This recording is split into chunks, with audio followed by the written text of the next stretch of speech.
Korban ledakan sumur minyak di Blora, Jawa Tengah menuntut ganti rugi dan pertanggungjawaban dari pemerintah dan pihak investor. Selain rumahnya terbakar, korban juga kehilangan anggota keluarga, sementara anak dan istrinya mengalami luka bakar.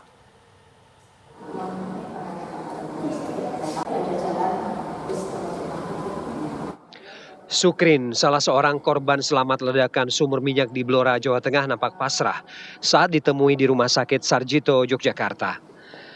Pria 42 tahun itu masih syok saat mengingat peristiwa yang terjadi 17 Agustus 2025 siang. Ia kehilangan mertua dan saudaranya akibat ledakan sumur minyak ilegal tersebut. Istrinya bernama Yeti mengalami luka bakar sekitar 76%.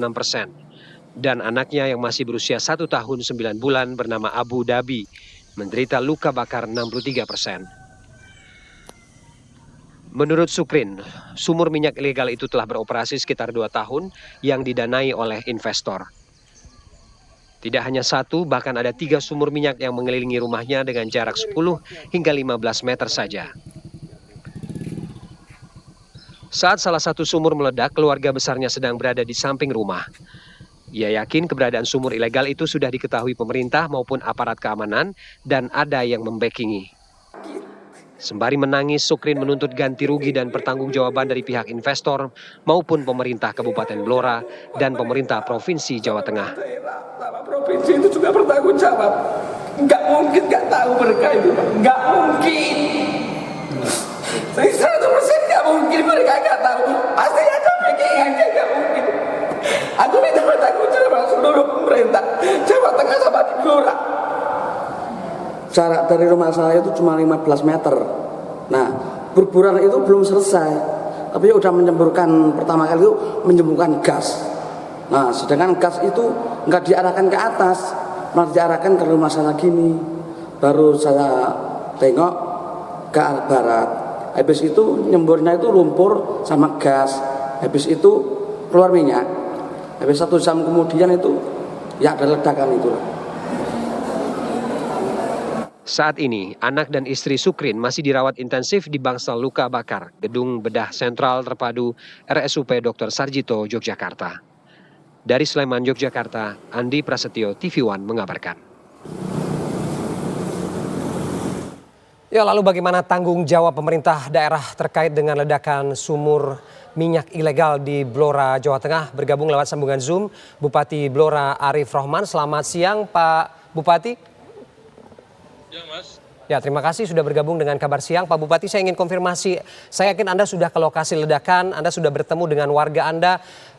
Tapi kemudian ada informasi bahwa ledakan dan kobaran api di sana belum sepenuhnya padam begitu. Apa yang terjadi sebenarnya? Apa kendala dalam pemadaman api di sana? Iya, Mas. Update terbaru per pagi hari ini, kondisi api sudah mulai mengecil dan kami dengan Pertamina dengan ESDM sedang berkoordinasi. Kami prediksi semoga di dalam waktu dekat ini api sudah bisa dipadamkan, Mas. Oke, artinya masih belum padam sepenuhnya begitu ya, Pak Bupati ya?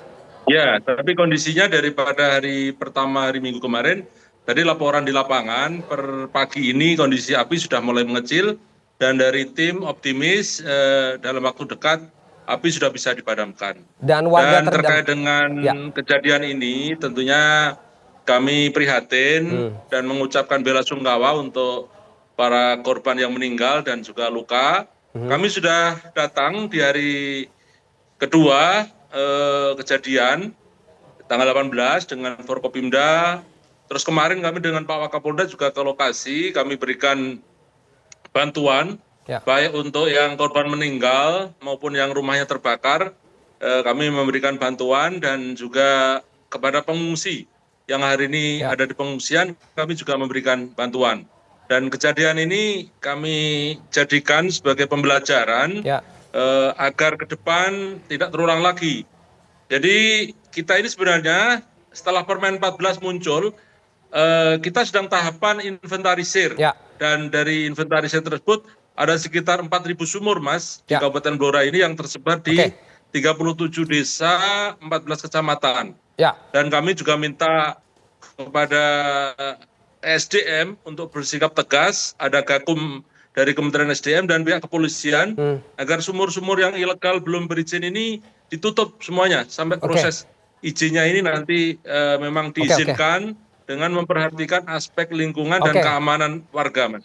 Oke Pak Bupati, berarti Anda membenarkan bahwa di sana ada sumur ilegal yang Anda ketahui dan jajaran Anda ketahui, dan kata warga pun sumur-sumur ilegal itu dibackingi oleh oknum-oknum tertentu. Anda bisa menjelaskan soal ini? Jadi kalau terkait dengan sumur yang di Gandu ini, sebenarnya seminggu sebelum kejadian kita sudah mengumpulkan kepala desa. Dan sumur ini adalah sumur baru yang meledak ini. Ini laporan dari kepala desa baru sekitar seminggu atau 2 minggu. Dan terus terang kami belum mendapatkan laporan itu. Dan kemarin kita inspeksi ke sana, memang ada oknum-oknum yang membacking ini. Kami minta dari pihak kepolisian untuk mengusut tuntas agar menjadi efek jera untuk para oknum ini agar tidak melakukan hal yang sama. Dan sebagai langkah awal, kita minta tutup semuanya. Dan hari ini kami akan melakukan apel 3 pilar. Semua kepala desa, Babinsa, Babin Kaptimas yang ada lokasi sumur, kami undang semua untuk memberikan ketegasan agar sumur-sumur yang ada ini ditutup dulu. Oke, Pak Bupati, siapa yang disebut dengan investor itu? Dan ada informasi juga dari warga untuk mengurus izin pembukaan sumur minyak itu sendiri prosesnya sangat sulit. Anda bisa menjelaskan ini? Jadi kalau terkait dengan sumur masyarakat, ini ada Permen 14 ini, kita sedang tahapannya sebenarnya inventarisir yang mana nanti akan berada di bawah BUMD atau koperasi atau UMKM. Yang nanti kami rekomendasi ke Pak Gubernur akan mengusulkan ke Menteri SDM. Terkait dengan perizinan, nanti akan ada tim dari Kementerian SDM dengan tim gabungan dari LH juga, untuk memverifikasi mana-mana sumur yang memang diizinkan, mana yang tidak. Dan tentunya kami merekomendasikan untuk sumur-sumur masyarakat yang sifatnya baru yang di tengah-tengah pemukiman ini untuk bisa ditindak tegas, jangan diizinkan. Nah, mengenai oknum ini masih dalam penyelidikan dari Polres, Mas. Nanti tentunya Polres akan segera untuk menentukan siapa-siapa yang ada di belakang kejadian ini. Oke, termasuk investor tadi. Ini Anda juga tidak tahu siapa mereka? Ya, termasuk investor tadi. Ini oknum ini sudah teridentifikasi, tapi untuk lebih jelasnya tentunya pihak yang berwenang adalah dari kepolisian. Nanti akan melakukan segera gelar perkara. Saya minta untuk secepatnya. Dan pihak-pihak yang bertanggung jawab ini untuk bisa mempertanggungjawabkan hal tersebut. Baik, agak membingungkan juga Pak Bupati, kenapa kemudian sumur ilegal sebanyak itu ada di permukiman warga, perangkat desa, perangkat daerah tidak tahu. Oke, selanjutnya saya ingin mengetahui bagaimana penanganan pengungsi, Pak. Pengungsi sampai hari ini, kemarin kita tinjau juga, ada di rumah saudara-saudara mereka yang di sekitar desa ini, dan juga di balai desa, dan ada di tenda-tenda. Kami prediksi kalau apinya ini 1-2 hari ini bisa dipadamkan, pengungsi sudah bisa kembali ke rumah masing-masing.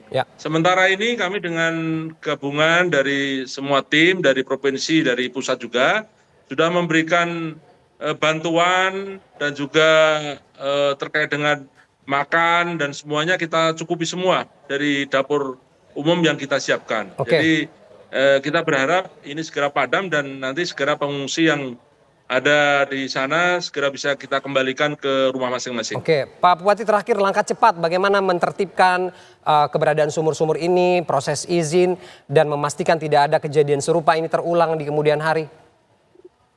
Ya, ini tentunya kami kolaborasi, koordinasi, karena domainnya tidak hanya pemerintah daerah, kabupaten, tapi juga ada provinsi, ada SDM, ada SKK Migas. Kami ini momentum ini kita segera koordinasikan, kami nanti akan segera koordinasi untuk melegalkan sumur-sumur yang ilegal ini. Dengan tentunya memperhatikan aspek-aspek lingkungan, aspek-aspek keamanan, dan juga yang lainnya. Jadi kita akan duduk bareng segera untuk 4.000-an sumur masyarakat yang diajukan ini kita verifikasi, mana yang boleh, mana yang tidak. Dan kami minta untuk nanti tim bersikap tegas, kalau memang ini membahayakan ya nggak usah diizinkan. Ini tentunya perlu kolaborasi dari semua stakeholder Oke. untuk menjalankan Permen 14 nomor 2025 ini, Mas. Oke, baik. Semoga ini pengawasannya lebih ketat sehingga kemudian tidak ada lagi oknum yang membackingi atau investor-investor yang tidak dikenal begitu ya. Baik, Mas. terima kasih Bupati Ya. Blora sudah bergabung dengan Kabar Siang hari ini. Oke, terima kasih, Mas. Mohon doanya.